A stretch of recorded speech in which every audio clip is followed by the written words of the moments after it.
उस छुट्टी के दिन राज दरबार में जो राजा साहब थे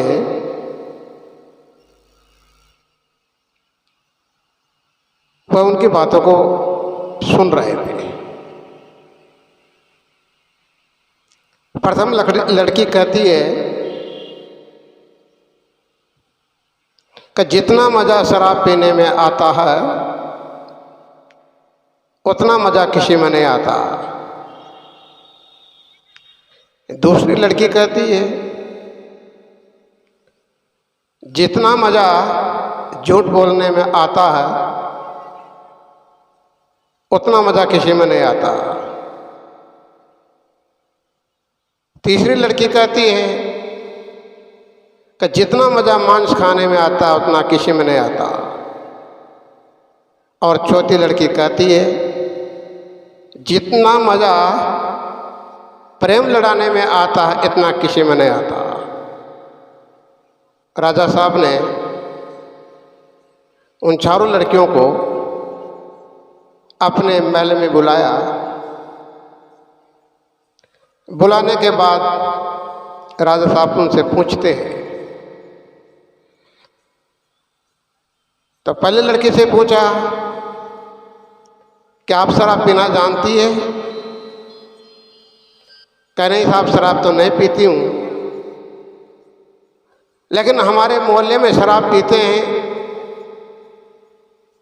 सुबह राम बन करके जाते हैं,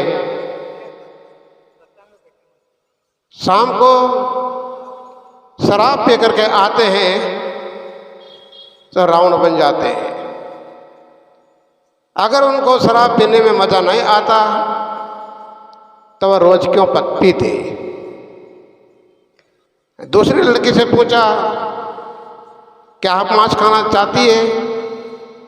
कहना हम मांस ना खाते लेकिन मोहल्ले के लोग खाते हैं, जीवों को पकड़ते हैं, मारते हैं, चिल्लाते हैं, खून खराबा करते हैं। तो अगर वह रोज ऐसा नहीं करते, उनको मजा नहीं आता तो रोज ऐसा क्यों करते? तीसरे लड़के से पूछा कि आप प्रेम लड़ाना जानती है कि नहीं? क्या तब कैसे जानती है? कि हमारे परिवार में मोहल्ले में माता बहन बच्चों को जन्म देती है, प्रसव पीड़ा में बहुत दुख भोगती है, प्रार्थना करती है भगवान अगर ये जन्म हो जाए बच्चे का तो दोबारा ऐसा नहीं होगा। फिर भी जन्म लेने के बाद में दोबारा तिबारा चौबारा जन्म देती रहती है। अगर उनको दुख का ज्ञान हो जाता है तो ऐसा दोबारा नहीं होता।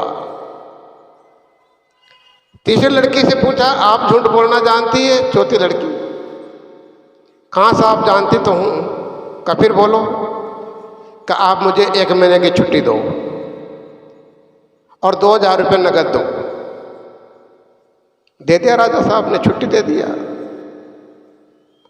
जब उनकी छुट्टी की अवधि समाप्त होने वाली थी, 2-3 दिन रह गए, तो उन्होंने अच्छा टेंट लगवाया और टेंट लगवा करके उस पर लिखा है कि द्वारका से द्वारकाधीश भगवान पधारेंगे। जो एक बाप की संतान होगी उसे भगवान नजर आएंगे और 2 बाप की संतान होगी उसे गदा गदी नजर आएंगे।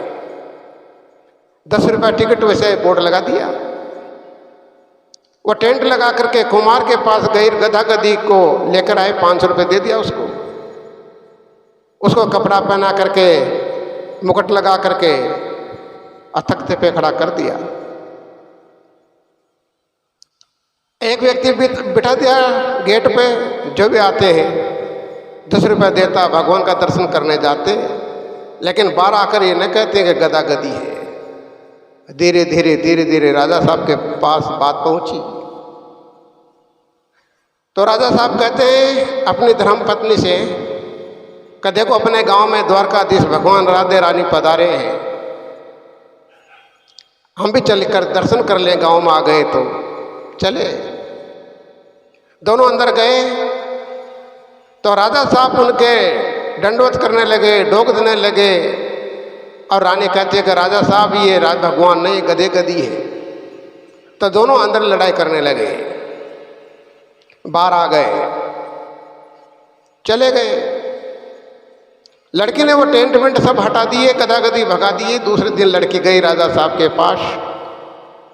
राजा साहब बोले कि आपने झूठ बोलने का मजा नहीं बताया। कि साहब बता दिया है। कि क्या? कि कल आप भगवान का दर्शन करने गए थे, आप कह रहे कि भगवान थे, रानी बाई साहब कहती है कि गदा गदी है। तो रानी एक बाप की संतान है, वो दो बाप के नहीं, वो सत्य कह रही थी कि गदा गदी है। लेकिन आप गदा गदी हो करके भी आप झूठ बोल गए हैं कि वो भगवान थे।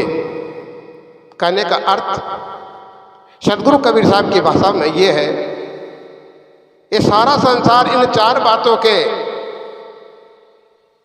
विचारों में उलझे हुए हैं, विचार नहीं कर पा रहे हैं। अभी साहब हमारे जितेंद्र साहब कह रहे थे, करो विचार दो सब दुख जाए। जीवन में दुख क्या है, दुख का कारण क्या है, दुख का निवारण क्या है। जब तक हम दुख और दुख के कारण को नहीं समझ लेंगे और जब तक उसका समाधान ठीक से नहीं हो जाएगा, तब तक हम अपनी स्थिति में नहीं आएंगे। आज हमें अपनी स्थिति को प्राप्त करने के लिए बाहरी अनेक मान्यताओं के बंधनों से मुक्त होकर सब ओर से आडंबर का त्याग करके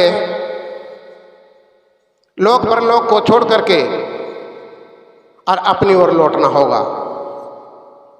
आज हम अपनी ओर नहीं लौट रहे हैं और जो आंखों से देख रहे हैं, कानों से सुन रहे हैं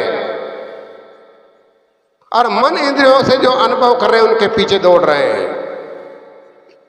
सदगुरु कहते हैं, दौड़त दौड़त दौड़िया जहां तक मन की दौड़। जहां तक हम दौड़ रहे हैं, जहां तक आंखें देख रही है, वहां तक दौड़ रहे हैं जहां तक कानों की बातों सुन रहे हैं कानों से। लेकिन हम ठहर करके चिंतन मनन नहीं कर पा रहे हैं, उन पर विचार नहीं कर पा रहे हैं, कहाँ तक सत्य है, कहाँ तक नहीं है। इसलिए सदगुरु कबीर साहब ने बहुत सुंदर बात कही, तो कहता कागज की लेकी, मैं कहता आंखन की देखी। वेद वेदांत 18 पुराण शास्त्र 11 उपनिषदों में अनेक धर्म ग्रंथ और भी इनने हैं।